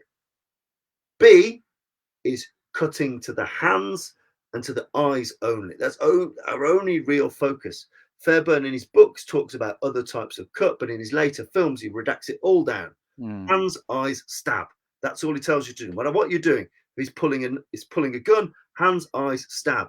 If he's got a knife, hands, eyes, stab. It's the same process. And there's two types of stab he talks about. So if you imagine I've managed to draw and get it on target. In this instance, he's not managed to rush me. Being able to snap at the hands and snap at the eyes puts people on the back foot. Yeah. So if I snap at eyes, the eyes tend to go back, but the body doesn't tend to follow. And this is where longer fencing style thrusts are used. And this is the reason that if I stab you and I get punched and get knocked out, I might still lose this encounter, even though I'm the stabber. If I stab you and you hit me with a torch, if I stab you and you shoot me, I lose. So in the Fairbairn system, cutting at the hands, cutting at the eyes, but stabbing in and getting out fast matter, because it takes time to have an effect. When you're punching holes in people, it takes time. So a lot of the system is about stab in, get gone, stab in, get gone, stab in, get gone. Don't stay there. And if you are going to stay there, typically it's about bringing the head down, keeping a tight grip, clinching, and driving upwards, but making sure the arm is loose, but the grip is tight, and making sure that their head is pulled down. So even if their arm does go to check it down, it just wraps around. Having that loose arm just means that whatever you put in the way, as long as the grip's tight, it doesn't matter. It's always it will go in. But there's a big focus on target-based training when it comes to World War II knife combatives. Don't fall over and get arrested. Don't get knocked down. Make sure the pointy bit is on the opponent straight away. As an immediate instinct, take those hands and take those eyes. And there's no real, it's not like they talk about angles, one or two. They're like, gender, chop his hands or chop his eyes, in whatever way. Why bother? Be like, oh, this angle, this angle, this angle, this angle. You're never going to learn it. You got 45 minutes. Hands, eyes, stab, get out of the way. Or if they don't have a weapon, or you feel you can do the job, stab, grab the back of their head, and keep stabbing till they're dead. It's not super rocket science, but I'd say a key takeaway from the World War II stuff is the immense focus on, let's say you're wearing a blouse, wearing a businessman's suit, having the weapon on point really does matter. Then hands, eyes, stab, but don't get hit back. It's a bad trade. A stab for a punch sounds like a good trade, but if I've stabbed you and it's hit your pelvic bone and you've knocked me unconscious, when I wake up, there's going to be Alsatians on my bollocks in some Gestapo basement. So it's all about just not getting the bad end of the trade. Allow the weapon to take effect. Allow the weapon to take effect. It's not a bolo. It's not a machete. You might have to poke a couple of holes in the balloon before the. That's what knives are like. Most knife attacks require several stabs. And if you get too much in the habit of staying in the box and stabbing, bear in mind most of these people, especially in the intelligence community, they're not the physically robust people. Brenda, the typist, is not going to be able to wrestle and stab up a big Wehrmacht guard, on Bavarian food. It's not going to happen. Yeah, it's not going to happen. Yes. You need to be able to get it in the throat and stay away for a couple of seconds. Let it do its job. Stab in the heart. Let it do its job. So these fencing style thrusts really matter, making sure the blade flats are parallel to the ground, sinking into the ribs. It's a real big focus. And they did have a real focus on training, bodies, dummies, anatomical targets. It's a bit like, don't focus on the techniques, focus on what you're hitting. People will find the technique. If I say chop a hand and chop an eye, most people what angle? You need to teach it. Who angles that? Just do it. And that's just the benefits. If you think about World War II blades, you saw the Fairbairn Sachs fighting knife. Something called a smatchet. So it's a bigger, chunkier tool. This is more at the smaller end of a smatchet. So if you imagine, this has a lot more chop to it. And the techniques that you see historically with this would be a lot more familiar to people in, say, Filipino martial arts, because the attribute of the weapon dictates. It's hacking, slicing, Now So I've got a decent chunky pommel, so crushing yeah, that yeah. is useful. You move through, you've even got weapons like this, which will look very familiar to Filipino martial artists, Woohoo! called a cobra. Now, weirdly, this was made by Fairbairn after the war for the insurgencies in Singapore and Cyprus. This is meant to be a peacekeeping weapon for police officers. I mean, look at that. Peacekeeping. He's not keeping that much truth, is it? That's I don't see how he managed to get this well, commission for police officers. Like, yeah, we'll go with that big nasty chopper. Um, there's evil planned in this. Once this goes in, it obviously yeah. goes down to the nature of the weapon. So the exit wound is Mm, always worse than the entry wound. yeah. I mean, it's not a particularly civilly minded weapon. Um, so you've got your Smatchet, which is that big kind of chopping weapon. You've seen the Cobra. This is called a thumb knife. So you see this here. There's the All right. stiffness to sew it into your clothes. So it might be on the inside of a lapel or up a sleeve. And you pull it out, and it's this. And essentially, pinch that hard, slot it into someone, turn the key, pull it. Tiny pull it Yeah, out. turn the key, pull it out. And really, you're thinking eyes, you're thinking throat, and potentially hands, but really, eyes and throat, Yeah. maxillofacial region, get it Mm, in, get it out, piss off. These are the kind of things that people are learning, but they're not having to learn angles and timing and footwork and distance. You just have to get used to just being natural. It's mm, you've got this. I'm going to sew it into your blazer, punch it in the eyeball, twist it, and run. Yeah. And I think we tend to overcomplicate. And in some ways, that can be a good thing because learning the bare essentials you can do very quickly, very yeah. very very quickly. So if you want to retain students, of course you're going to add. You could turn, pull it in, twist it, and pull it out into a 6-month course on Udemy if you wanted to. Unnecessary, but you could if you wanted to keep people engaged. And I think that's where I see endemically in Filipino martial arts, where the need to keep people engaged has led to a systemic degradation of useful stuff.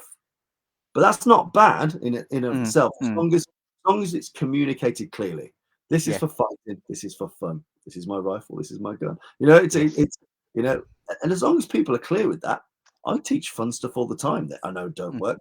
My job is just to make sure it's very clear yeah. that this is useful and this is interesting. And sometimes those Venn diagrams don't overlap, but that's okay. Um, but I think it's an important thing. One of the things I like about Carl Sestari, who's long past now, but he was a great combatives instructor, and he did things like bare knuckle boxing and World War II stuff too. Um, and one of his main things when he kind of formulated his own jujitsu syllabus, which he called Tekken Ryu, so Iron Fist Way. That sounds badass in Japanese, doesn't it? But he made the first 3 belts about Mm-hmm. combatives, the stuff you need to stay alive. And then the subsequent belts about fun and interesting jujitsu. Most Okay. martial arts teach you the fun and interesting bit, and then like, Mm-hmm. right now for the gritty, useful stuff. So I quite like that pedagogically he went, useful stuff. I want you to leave this dojo and be able to do it now. Yeah. To be And able to after you use nailed it. that, Yeah. here are some interesting add-ons for you to play with. And I quite like that inversion of the typical syllabus. I think it's interesting, and I try and do that too. So if I get my hands on someone for the first time, it's punch it in, twist it, get off. Then you can have some fun with it if you want to. If people are still around for that, you can expand on it. Yeah. Ah, that's actually that's an well, especially with combatives. That's a very I would say more commonsensical approach to it. It's more sensible rather than getting into the fun stuff first and then the Yeah, and and and, then and I the think it's really important to like one thing I like to challenge is the idea of martial arts because a martial art is an art that pertains to war. So I hmm would say yeah. jujitsu, traditional jujitsu, is a martial art. It's an art hmm that was trained and made and formulated by a formal warrior class. Yeah. hmm Yep. Then I look at things like civil arts.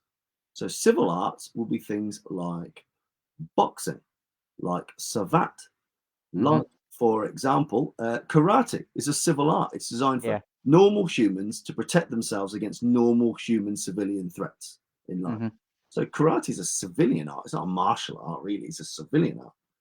And then you've got tribal arts, and this is where I put things like Filipino martial arts in that it's not necessarily a formalized warrior tradition that we would know it as a formal warrior class, but it's almost caste based. I'd also put in that pot things like Indian martial arts, like Yeah. you know, Mm. your uncles do it, your brothers do it, you're raised by it, it's all around you. There's a lot of family involved. It's familial, Yep. it's Yep. village, it's a tribal art. Yeah. And I think that's where understanding, am I doing a tribal art? Am I doing a martial art? Or am I doing a civil art? And sometimes they're very different objectives. And you might That's true. want to make sure, wait, be careful where you're pulling things from. It's great to be good at a tribal art, but a tribal art assumes that you, age 4, did it with your dad, your brother, your uncle, your nephew, and your mom. That's a tribal art. So Mm. the learning curve can be much longer because everyone around you in the tribe is doing it. A martial art like a jiu-jitsu, again, it assumes that you were born a warrior and that you went to warrior school and your job is going to be a full-time warrior. So you've got time to get better at stuff Yeah. because that's your career. Hmm. Civil art assumes that you probably won't have this as your main profession. You probably won't be ready for that immediate violence, but you still need those skills to defend yourself. So I think, military, civil, and tribal are really good ways to kind of play with the definition of martial arts. It's actually a good way to, to categorize what you do. Yeah, Yeah, because it actually gives more clarity, and it answers to the moral ethical dilemma of what you do in training as well, and what you train for. yeah. It just gives people, when people see a long, say, Filipino drill, that'll never work.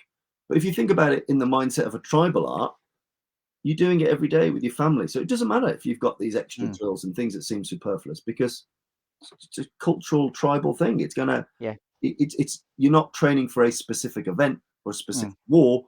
It's just life. It's part of the Mm. rhythm of tribal life. In the Yeah, same way it's that it's it's more functional for you. yeah, it's the same way as you learning to farm or fish or do a thing. Mm. It runs to its own drumbeat. Mm. It's not like a kid in the jungle's like, right, we're starting fishing module 1 of 1. That's never going to happen. It's watch it, have a go, mess it up, do it again, catch a shark, get bitten by the shark, don't die, don't swim there again. All these things, Yeah. it's accumulated over time. And I think that's Mm. where I like to separate the arts. If you're doing something tribal, if you're doing something martial, understand the timelines and the wavelengths that they operate on. Mm. Yeah, actually as I've said, yeah, it's a good way basically to categorize what you do, because this is this is where the line becomes a little bit blurry, not just in Filipino martial arts but also in other martial arts as well. They they can't like seem to have a clear vision of what they really want to do, and they try they try to market their activity or their art into something that it's not is it isn't. Yeah, Yeah. and that's hard, and there's a lot of pressure to do that. And Mm. I would say the great thing is to say what it's optimized for. So you could say, right, well, this is optimized for the sport, but useful for Mm. self-defense. This is Yeah. optimized for self-defense, but you could use aspects of it in sport. I think as long as people are clear on what things are, because there's Yeah. nothing to say they can't overlap. You can Mm. Yeah, that's true. Stuff can be useful. A right cross works in sport, works in self-defense. The Venn Mm. diagram is like this. It's a Mm. complete perfect overlap, and no one would argue that on the planet. So I think where you add stuff in, as long as you let people know what it's optimized for. We're Yeah. doing this in the mindset of self-defense, or we're doing this in the mindset of competition, or we're doing it in the mindset of martial tradition. You know, Mm. as long as people know from where you're coming from and why you're putting it in their minds, it's all cool. Um, and there's room at that martial arts table for all bits of that, all aspects of tradition, fitness, history, modern self-defense, efficacy, sporting stuff. There's room for everybody at that table. And I think some people, once they find themselves in a camp, they worry about being able to do stuff with the other people. So, yeah. a source of great pride for me is that typically at my seminars, I'll find that I'll get a group of people from combatives that are all like, oh, I'm angry and hard all the time. I get a group of people from sport martial arts who are genuinely hard and can kill you. And then I get people from traditional arts like, oh, I've come from Tai Chi or Aikido or karate. And I like it that I get that mix of people because the amount of seminars I go to that are just binary, it's a Yeah. combative seminar for combatives people or a trad seminar for trad people. I like you need the mix of people to make it interesting. Mm, mm, Otherwise, that's you're true. just the world's most boring breakfast cereal with one thing to do. You don't want that. Yeah, and plus managing to get people from different perspective or from different practices makes the training more alive because they can also like put uh I said put their experience into it Yeah, and be able to learn more from each other. yeah, exactly. You can learn so much more from each other if you collaborate. Just people don't. Associations, politics, they all get in the way, and they Mm, needn't. And people always like people. Oh, how do you access those people? How do you train with those people? I train with a lot of people, and just have to ask them. There's no yeah. rocket science. You literally find them on Facebook, go, hello, I'd like to do some stuff with you. And most people who are decent human beings will go, wicked, I'll go for it. It's having the courage to ask and to Mm, engage with people. And no one's ever going to come to you knocking on your door until you've got a big reputation. You are responsible for putting you out there. And mm, that's the main thing. So, people will see me pop up at a Sambo seminar and then a karate seminar and then, bloody Chinese herbal medicine seminar. And it's not that these things come to you. It's that you're like, I fancy a bit of that. I'm going to have a go. Hello. yeah, exactly. That's I'm going true. to train with you. That's true. And Yeah. that's how it should be. And that's why, again, I'm a big fan of William Fairbairn because if you imagine a very senior British police officer in a colonial outpost being trained by Chinese people that the world was looking down on at that time.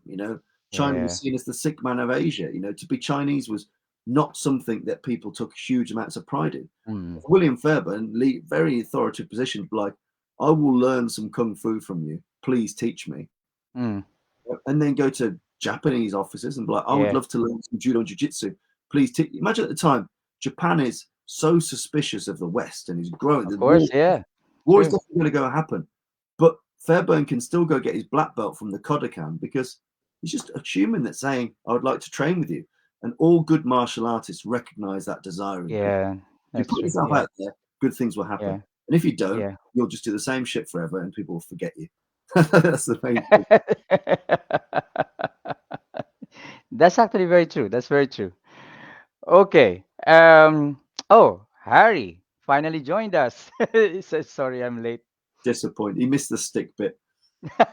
He seems to, I did a virtual seminar with Harry and Marco, and my attrition rate of light bulbs was, they all had really professional setups, and Bartitsu is all very high, as you saw.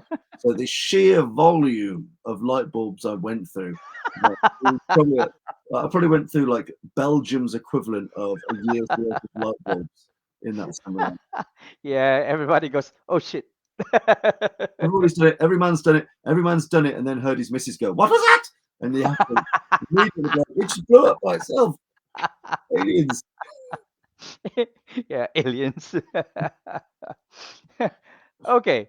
Well, I've we have covered quite a lot about Bartitsu and gutter fighting. Not just the historical side of it, but also how you manage to bring it out in the open or make it more accessible to to anybody who would like to learn from you. Now, if people would like to contact you, Hmm? okay, how can they contact you for lessons or to invite you for seminars and also tell them about your YouTube channel, please?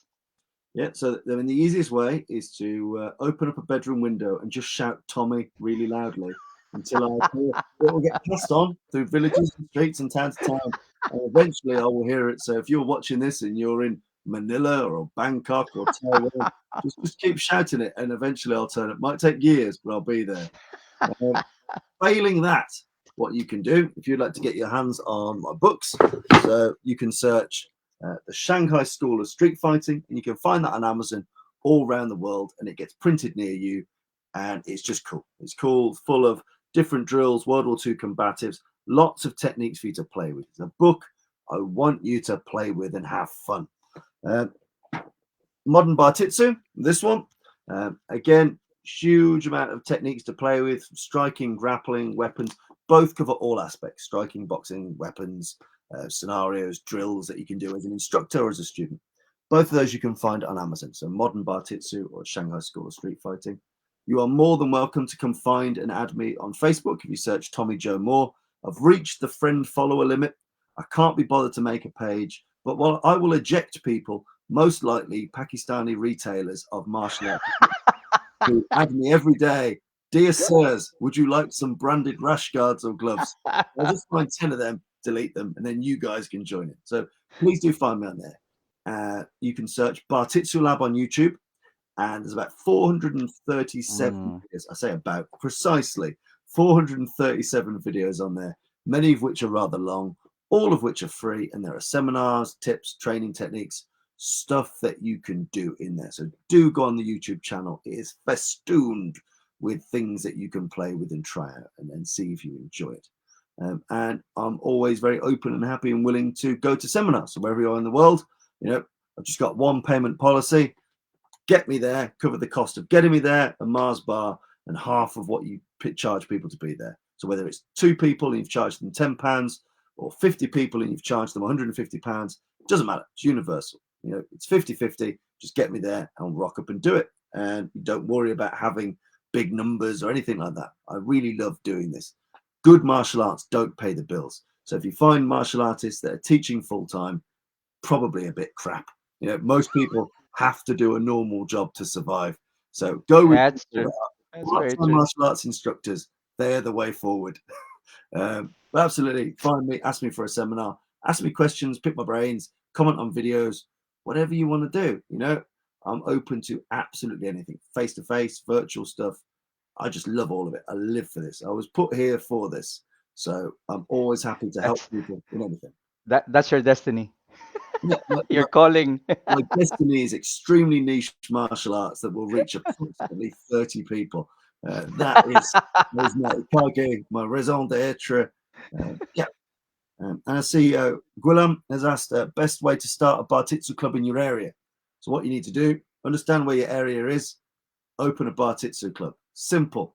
All you need to do, basically start a study group. So if you've already got the skills, if you've got boxing skills, Savate skills, jiu-jitsu skills, or you're willing to learn them and give them a go, essentially get a group of people together that share that passion and try stuff out. So sometimes just starting a class can be quite difficult. Sometimes it's better to say, I normally teach an FMA class, but once a month I'm going to do a fun Bartitsu taster session. So taster sessions, seminar days, themed workshop events, they tend to get more people, and B, allow you to test out what the appetite is. And then getting a book like this, completely impartially recommended by me, is a really good way. It's got loads of drills in there. But Yeah. that said, you can do it all for free because there's so much stuff on my YouTube channel, on other people's YouTube channels. There's so much free content out there that even if you didn't buy a single thing or have any investment whatsoever, you can still get enough Bartitsu style material to open a study group and make it your own. And everyone's style of doing it is different. I love boxing. Mine is very striking orientated. Other people love jiu-jitsu, and theirs is more jiu-jitsu orientated. And other people, a lot of people, just love the cane element. You'd be surprised at how many Bartitsu clubs are really just using the cane and wearing a tweed suit. So, it's open source. It's completely out there for everyone to play with. And it's got a really nice open community. It's a community that's small enough so it's not driven by politics. So you join, say, the Bartitsu group on Facebook. It's just full of nice people that will help you. No one's saying, oh, join my association. Associations don't exist. It's too small to have associations. Yeah. Everyone is just friendly, skilled, and helpful, and everyone will help you. But study groups, great way forward. Start with seminars, start with workshops, open study groups, and just collaborate with other people from there. I've got so many lesson plans that are just happily chucked your way that are just written in Word, years worth of them. I go to a seminar for 45 minutes and I got 3 years worth of lesson plan because I always overfill them. So everyone will always help you start your first steps. All right, there you go. Okay, yeah. Harry said, love your YouTube channel, mate. It's a great mixture. So Yeah, I was about to say that the content in your book, the videos can be found in your YouTube channel. they can, yep. And if you go back in time, so if you start with the oldest videos, you'll get more Bartitsu stuff. If you go for the newer ones, you might find more World War II stuff. But just go explore, have a rummage. There's if you were to watch them back to back, it would take you about 6 months. There's loads on there. So just get in there and have a. And because I'm lazy, I make adverts and video content all day as my job. I've not put them in playlists really, or made playlists for the first 8 and then never bothered again. So just search by date, by popularity. Have a good mooch in there. It's a jumble sale. It's free. I only get paid for it, so I'm not going to waste my time organizing it. Dive in, see what sticks. That's all I can advise you to do. If you want to make a concerted effort to build these things out, that's where things like the books are a bit more of a formalized training aid. Yeah. You move through in a more formulaic way. The YouTube videos are a mixed bag of, there's DVDs in there that are 3 hours long that I've made and just given to the world for free. There's interviews, articles. I've got videos on there on the best self-protection apps to have if you've got children. Is an immense scale. So just go and have a play. Okay. Um, any more questions, guys? Okay. First and foremost, before we end the interview, I would like to thank you very much for being our guest in FMA discussion. Okay. At all. So I know your interview is not a, too much in the FMA side, but I I do feel that it's really important for people to understand also what Bartitsu is, what gutter fighting is, and also for you to talk about like mindset when it comes to combatives. Okay, so that's one of the reasons why I invited you in uh, to be interviewed. So we normally have this as a last question for any guest. Um, Basically, what is your words of wisdom that you can impart to the FMA community? Words of wisdom to impart. Yeah. FML community. You've got a very finite window to share what you love, and it can evaporate very quickly due to age and business and children and life. So I'd say that if there is some gold between your ears, something that you think is a bit special, a bit unique, a bit cool, do not delay in any way sharing it with the world, and be brave enough to do that and do it now. No guarantees of a tomorrow. My mom has just recently passed. She had no intention of recently passing. No one who dies ever does. So if you've got something useful in here that you've put in the hard work and eaten bitter to earn, if you've earned it, share it, and share it as soon as possible. Don't wait for it to be ready. So if you're working on a book, don't wait for it to be ready. If you're working on a video series or seminar tour or whatever, don't be that perfectionist person. Just be open and share. You can always evolve things. But I'd say, if you've got gold, share that gold. That's the important thing. It's what makes this community good, and you'll be astounded by the sheer volume of people that you inspire that you'll have never ever heard of. You'll end up with random Lithuanians, Bangladeshis, Mexicans being like, I love this, I did it in my dojo. Just share. Keep on sharing the good stuff. It does you no good. You already know it. So as soon as you know it, it adds no further value to you. Mm. You then need to share it. As soon as you've earned it, as soon as you've learned it, share it. And I think that's what you should do. I really believe it, because there's no guarantee of a tomorrow. So leave a good martial arts legacy like the people did before you. And if they didn't, you wouldn't have learnt nearly as much cool stuff Yeah. as you have. Yeah. So you do them honor by sharing. Don't, especially in traditional arts. And I also think potentially in some Filipino systems as well, because there is that culture of lineage and order, and he's a guru and he's a tuhan and he's whatever bloody word. There's always that worry of, who am I to put my stuff out there? You are you, and be proud of being you. And it doesn't matter if you're Tuhon this or you're just Dave. Someone that's just Dave can have really good stuff. So just put it out there. Don't wait your turn. Don't wait to be invited. Get it out there, and the universe will appreciate it. Okay. Wow. Great words. Thank you very much for that. You heard it, guys. Okay. So, oh, by the way, what are your future plans? Anything upcoming? I've got a new book coming out, which is quite cool. Boxing for Martial Artists, which is very nice. So that's due to be made in a couple of weeks. It's been written. It just needs the photographs taken to be edited. So watch out for that. A third book, which I'm sure I'll plaster all over the internet. So if you like this, you'll have probably followed me, and then you'll see it, and hopefully you buy it. And if not, screw you. But that's coming out. I've got a couple more fights. I'm probably going to be fighting maybe the end of September, something like that. And I'm just going to keep doing seminars all over the place until you all get bored and annoyed, and then I'll keep doing it. Well, there were a few times basically that you were like doing seminars and then in the evening you're fighting. Yeah. I taught 2 seminars at one end of the country, drove for 4 hours, had pie and mash, had a fight, and then taught the next day as well. Because you always got to be ready. Well, good luck to all of those, bro. And see you when I see you. All righty. Okay. Thanks, guys. Once again, thank you very much for being our guest in FMA discussion. And I do hope, guys, that you enjoyed and learned from our interview with Tommy Jomer, Modern Bartitsu. All right. Thank you very much. All right. Stay safe. Okay. So there you go. FMA discussion episode 308 with Tommy Jomer presenting to you basically Modern Bartitsu and gutter fighting. Thank you very much for joining us in this, joining me, okay, in this interview, and also welcoming Tommy to FMA discussion. Okay.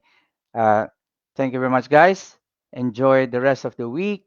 And I think in a few hours' time, um, or maybe an hour, um, Dean has an interview. Okay. Stay tuned for that.